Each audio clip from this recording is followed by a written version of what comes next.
Kembali lagi di Cerita Cinta Channel. Jangan lupa like, comment, and subscribe ya. Terima kasih. Di sekolah, Nara panggil seseorang menghampiri Nara di bangku kelasnya. Apa? Jawab Nara singkat. Gue mau ngasih lo ini, ucapnya sambil memberikan sebuah undangan kepada Nara. Birthday party, gumam Nara sambil membolak-balikan kertas undangan tersebut. Kayak bocah TK aja loh, ulang tahun pakai diramein segala, kata Nara cuek. Padahal dalam hati, dia juga pengen ngerayain birthday party. Bukan ia tak mampu, ia sangat-sangat mampu untuk membuat pesta. Tapi bagi Nara itu percuma. Bila kedua orang tuanya tidak ada, orang tua Nara sudah seperti musuh bebuyutan. Mereka tidak akan mau hadir di dalam satu acara bersamaan. Bila papinya datang, berarti maminya nggak akan datang dan begitu sebaliknya. Sialan loh, gue kan mau ngenalin orang tua gue juga ke lo, katanya lagi sambil mengedipkan sebelah matanya. Lo mau ngelamar gue, kata Nara sambil menggeleng-gelengkan kepalanya.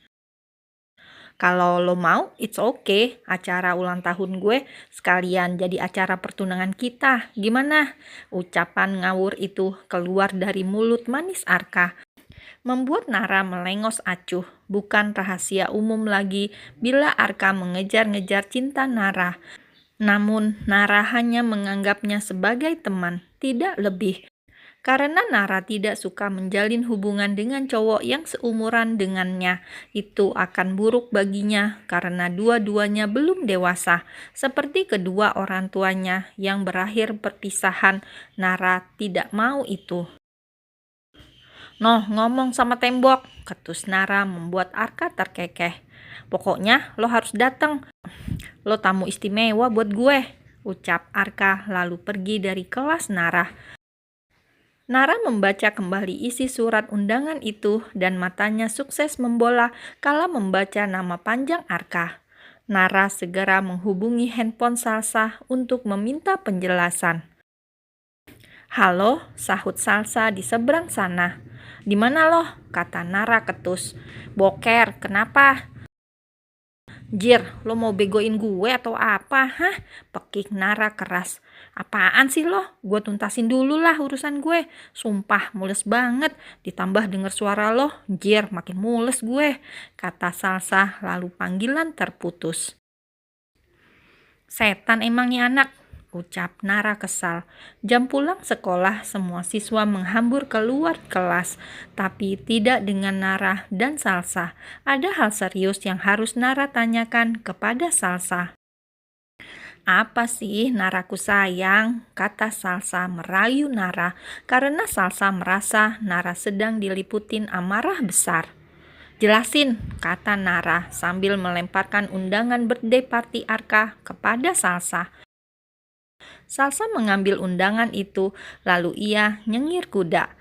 Hehe, lo udah tahu, jawab Salsa. Sialan lo ya, kenapa lo nggak bilang kalau Dedi lo itu kakeknya Arka, bego.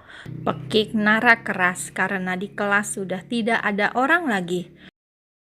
Sorry Ra, gue bingung mau ngomong sama lo gimana. Gue aja baru tahu minggu kemarin pas gue dikasih lihat sama Dedi gue, kata Salsa. Jir, gue udah terlanjur beli kado lagi, keluh Nara frustasi.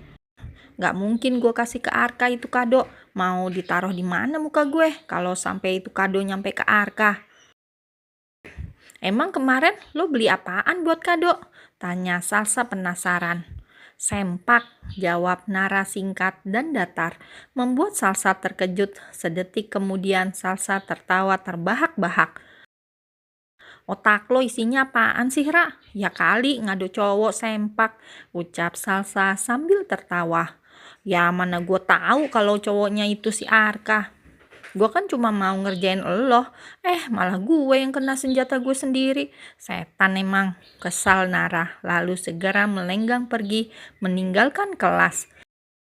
Salsa masih tidak bisa berhenti tertawa, membayangkan Arka menerima kado pemberian Nara yang berupa sempak. Birthday party Arkana Alvarezki, cucu pertama dari seorang pengusaha sukses ternama di kota ini, Benny Alvarezki. Acara yang sangat megah mengundang banyak wartawan hadir serta kolega-kolega bisnis terkemuka di negeri ini. Benny Alvarezki memang sangat terkenal akan kejayaannya itu, namun itu dulu karena kini nama Bisma Alvarezki, anak bungsu dari Benny lah yang menjadi jajaran pertama orang terpenting di negeri ini, bahkan mengalahkan kedua kakaknya dan juga ayahnya. Kok gue ngerasa nggak pede ya? Keluh Salsa berbisik karena tidak menyangka acara akan semewah ini hanya untuk sekedar ulang tahun anak SMA. Udah sih, pede aja, kayak gue dong, santuy, kata Nara yang memang sudah terbiasa hidup mewah. Salsa dan Nara mulai memasuki pintu masuk hotel. Bagi tamu diwajibkan membawa kartu undangan karena tidak sembarang orang yang diizinkan masuk dalam acara ini. Bahkan wartawan pun yang masuk harus dengan undangan satu orang satu undangan. Maaf undangannya, ujar seorang penjaga. Ini, Nara menyodorkan satu undangan. Maaf, satu undangan hanya untuk satu orang, ujar sang penjaga, membuat Nara mendesah frustasi. Masalahnya undangan punya dia ketinggalan di rumah. Lo masuk duluan, lo cari di mana Arka, terus suruh jemput gue, kata Nara kepada Salsa. Tapi udah gak ada tapi-tapian, atau enggak lo minta tolong sama Dedi lo. Sialan lo. Akhirnya Salsa pun masuk seorang diri. Salsa sangat merasa sangat asing di tempat seperti ini karena memang Salsa lahir bukan dari kalangan orang berada.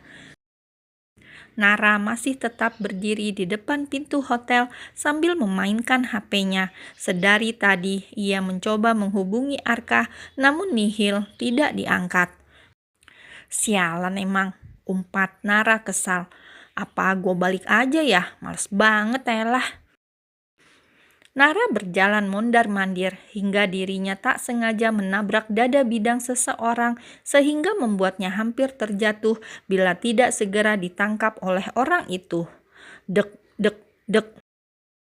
Jantung Nara berpacu sangat cepat tatkala matanya menatap mata indah berwarna biru hazel di depannya ini. Seorang pemuda tampan dan gagah tanpa sadar membuat Nara menganga. Sudah puas memandang wajah saya, ucap pria itu dingin. Nara segera berusaha bangkit dan berdiri tegak. Terima kasih, ucap Nara tak kalah dingin. Siapa kamu? Tanyanya. Saya orang lah, masa setan? Jawab Nara mulai ngawur. Ngapain di sini? Tanya pria itu lagi. Situ kesini mau apa? Jelas saya mau menghadiri pesta teman saya. Tapi undangan saya ketinggalan di rumah. Keluh Nara memasang wajah memelasnya. Siapa teman kamu? Teman saya, Arkana Alvarezki, dan sahabat saya sudah menunggu di dalam. Namanya Salsa. Tekan Nara. Apa jaminannya kalau kamu memang teman Arka? Astaga, Om situ cerewetnya ngelebihin penjaga yang ada di sana. Kesal Nara. Tanpa aba-aba, pria itu langsung menggandeng tangan Nara, melingkarkannya di lengan kanan, membuat Nara terlonjak kaget. Om, lepasin. Ih, kata Nara, namun malah mendapatkan pelototan tajam dari pria itu. Silakan tuan, ucap penjaga itu mempersilakan pria itu masuk begitu saja, membuat Nara membulatkan matanya. Om, kok om gak perlu nunjukin undangan sih? Tanya Nara bingung. Sekarang sudah di dalam kan? Silakan cari teman kamu dan jangan buat ulah, ancam pria itu lalu pergi. Tunggu om, pekik Nara sambil berlari, tapi malah kakinya keseleo hingga dia hampir jatuh lagi, dan lagi-lagi pria itu sukses menangkapnya. Kenapa kau itu hobi sekali sih jatuh? Kata pria itu dengan kesal. Bukan hobi om, tapi gak sengaja, kata Nara membela diri. Om itu ganteng, jangan marah-marah, nanti cepat tua loh. Numbuh keriput banyak, terus ubanan, terus ucap Nara langsung dipotong oleh pria itu dengan mencubit bibir Nara dengan tangannya sehingga bibir Nara persis bebek. Berisik, bisik pria itu dingin dan tajam di telinga Nara. Sekali lagi kau berisik seperti itu, lihat apa yang akan kulakukan, ucap pria itu lalu pergi. Nara tidak berkata apapun, tapi dia terus mengekori pria itu.